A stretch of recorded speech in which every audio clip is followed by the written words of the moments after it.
Hi, I'm Louise Poole and this is the Rainbow Briefing for Tuesday the 3rd of February, your daily LGBTQIA+ news catch-up, recorded and produced on Yugambeh and Yuggera land. In the briefing today, a historic win for Tasmanians, the Grammys celebrate queer excellence, the first inductee to South Australia's Pride Hall of Fame, and Nintendo finally keeps a 12-year promise.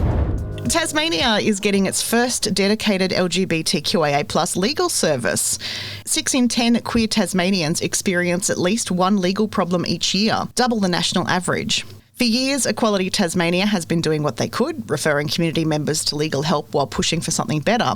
They've argued that Tasmania needed specialist services like those found in other states, and now they've won. A $200,000 pilot funded through the Solicitors Guarantee Fund will see Women's Legal Service Tasmania and Equality Tasmania partner to deliver the new service.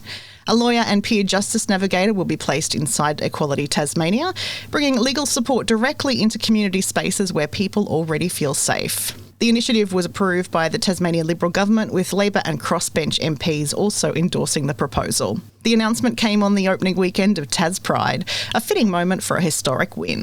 The Grammy Awards delivered a big night for queer artists yesterday.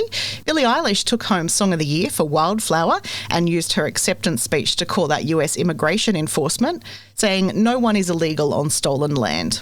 Debí Tirar Más Fotos picked up Album of the Year for Bad Bunny, the Puerto Rican superstar who's been a vocal supporter of the queer community and is headlining the Super Bowl halftime show next week.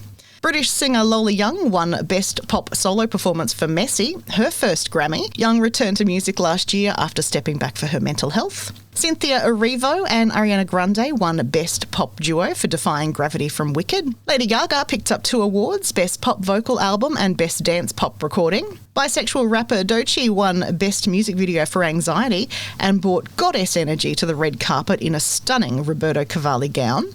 Other Rainbow winners included FKA Twigs for Best Dance Electronic Album, Kalani for Best R&B Performance, and Duran Bernard for Best Progressive R&B Album.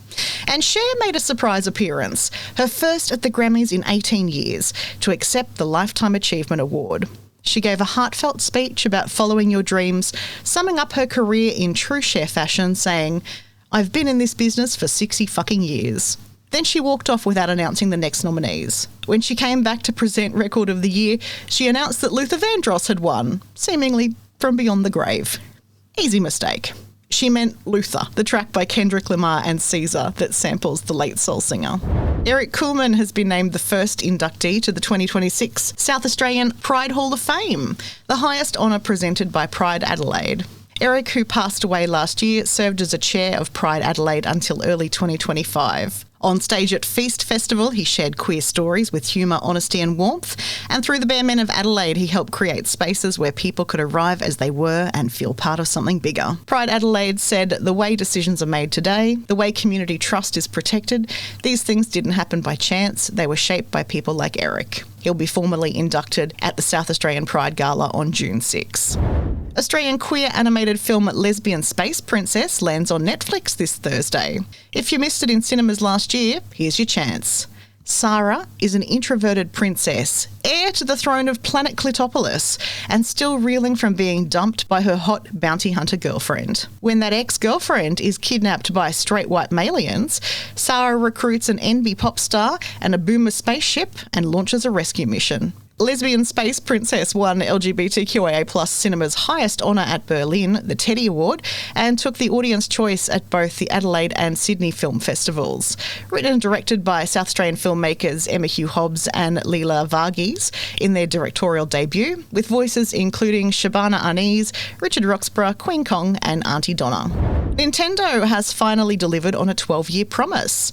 The new Tamagotchi Life game, Tamagotchi Life Living the Dream, will let players create characters who are male, female, non-binary, or any combination of the 3. Players can also choose each character's dating preferences, including none at all for those on the asexual and aromantic spectrums. It's a major shift. Previous games locked characters into a gender binary and blocked same-gender relationships.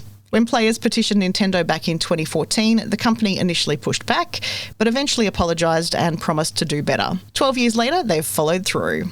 Tomodachi Life, Living the Dream launches April 16th on Switch 2. And the Geelong Rainbow Festival takes over Johnstone Park this Saturday, February 7th. The day kicks off with a Pride rally at 9:30 and the march stepping off at 10 and returning in time for the festival launch at 11. It's free entry, all ages, with 20 plus queer-owned businesses, live music and family activities, and even Bluey and Tigger will be there. Plus, drag kings and queens, Teddy Testosterone, Tara Bites, Ruby Taboo and Clitorally will all take the stage.